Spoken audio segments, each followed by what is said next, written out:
Ai, meu Brasil, bombou na net. Se bombou na net, a gente passa aqui na telinha do Madeirada Brasil. Antes de mais nada, eu peço, se você não é inscrito ainda, se inscreva no nosso canal, junte a essa corrente pra gente se organizar e combater o bolsonarismo, porque eles já estão se organizando para 2026 e a gente tem que se fortalecer cada vez mais. Olha, o pastor renuncia à presidência da igreja por causa do bolsonarismo. O Bolsonaro, que conseguiu fechar várias igrejas e abrir comitês do PL de Valdemar da Costa Neto, preso no mensalão, com a Michele Bolsonaro, com apoio de Damares, de Silas Malafaia e outros, fecharam várias igrejas. Eu posso dizer isso porque aonde acontece de fazer um comício dentro da igreja, com adesivo e tudo, de candidato, essa igreja já foi fechada, ó. Você sabe muito bem disso. Então vamos passar o vídeo aqui do pastor que renuncia à presidência da igreja por causa do bolsonarismo. Isso é uma vergonha, é um absurdo. E a gente vai passar o vídeo aqui para vocês. Vamos lá. Ele nos deu o ministério da reconciliação. A igreja foi chamada para quê? A igreja foi chamada para eleger o presidente da República. A igreja foi chamada para botar um ministro no Supremo Tribunal Federal.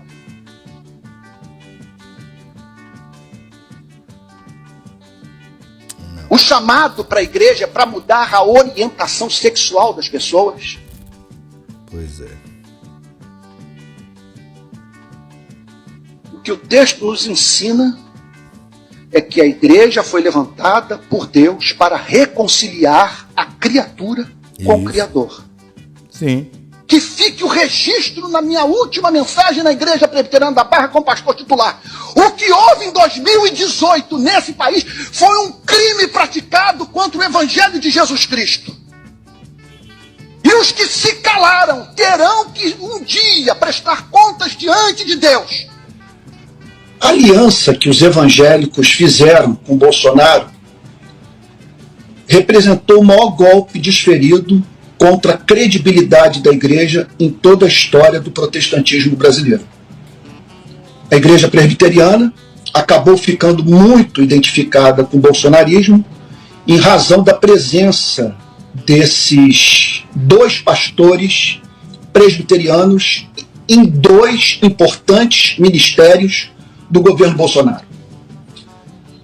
O que tem causado e muito constrangimento a todos nós é, em primeiro lugar, o fato de um deles ter dito que Bolsonaro era um profeta. No nosso entendimento, profeta é alguém de uma sensibilidade moral muito grande, a ponto de perceber, numa dada sociedade, as suas principais violações do amor. Nós não acreditamos que o Bolsonaro, ao longo da sua vida pública, tenha revelado essa sensibilidade. Em especial quando ele exalta regimes de exceção, quando se mostra favorável à tortura. Causa-nos também embaraço o fato de ambos os ministros terem se mantido silentes durante esse período de envolvimento com o governo Bolsonaro, que cometeu erros gravíssimos e que deveriam ter sido denunciados por ele.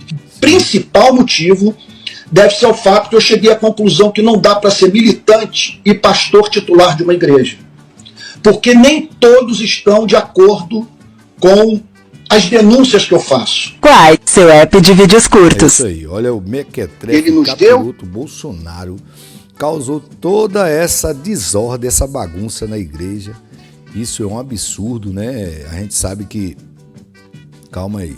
A gente sabe que não é esse o intuito do religioso, da igreja, do evangelho, não é essa finalidade. Bem dito aí pelo pastor aí, pela orientação. E os comentários aqui também deixa bem claro. A igreja foi sequestrada pelo bolsonarismo, né? Sequestrou a igreja e o cérebro de parte da população brasileira. Esses são os comentários que tem aqui. Bolsonaro superou até o diabo, Satanás, que conquistou um terço dos anjos.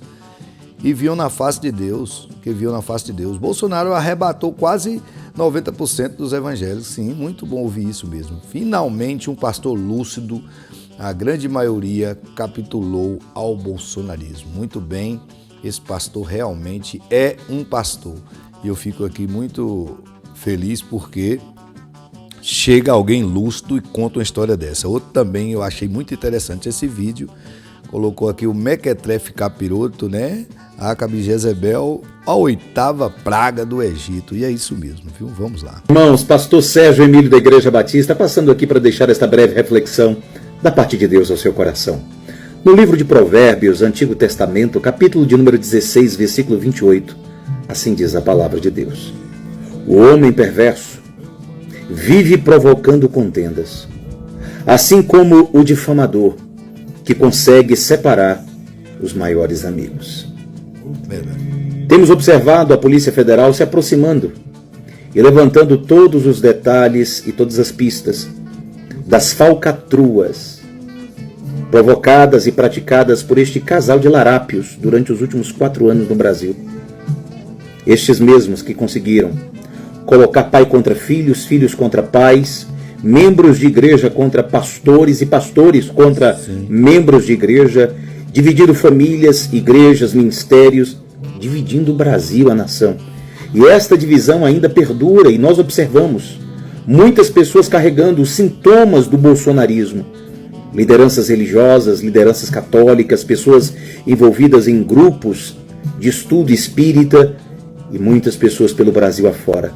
Ainda carregam este germen, este vírus do bolsonarismo. O bolsonarismo doentio que conseguiu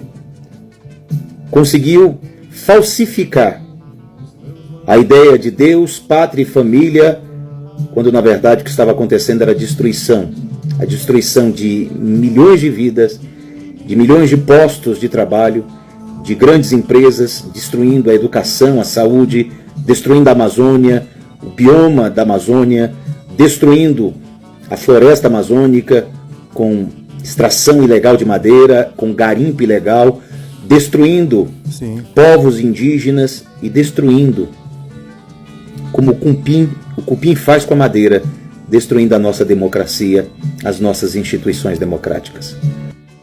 É isso aí, o Mequetrefe Capiroto Bolsonaro veio para matar, destruir, né, e acabar e destruir e causar desavença entre as pessoas religiosas, entre a nossa religião, o nosso evangelho, entre todo o patrimônio que nós tínhamos aqui no Brasil, a diversidade religiosa que nós tínhamos aqui, o respeito pelas religiões, o respeito pelas instituições, tudo isso o Mequetrefe conseguiu ainda abalar e destruir muita coisa, né? Que bom que muitos evangélicos já estão abrindo o olho, já estão entendendo o mal que é esse casal maléfico aí, essas pessoas que usaram, apropriaram, sequestraram as igrejas e colocou a seu favor político em um seu projeto de poder, as subservientes a esse projeto de poder que ele tinha. E que bom que as pessoas estão acordando, porque a pessoa que conhece a verdade liberta. Ele dizia isso, não era de coração, porque estava escrito na Bíblia, mas a gente pode dizer de coração: conhecereis a verdade, que a verdade vos libertará.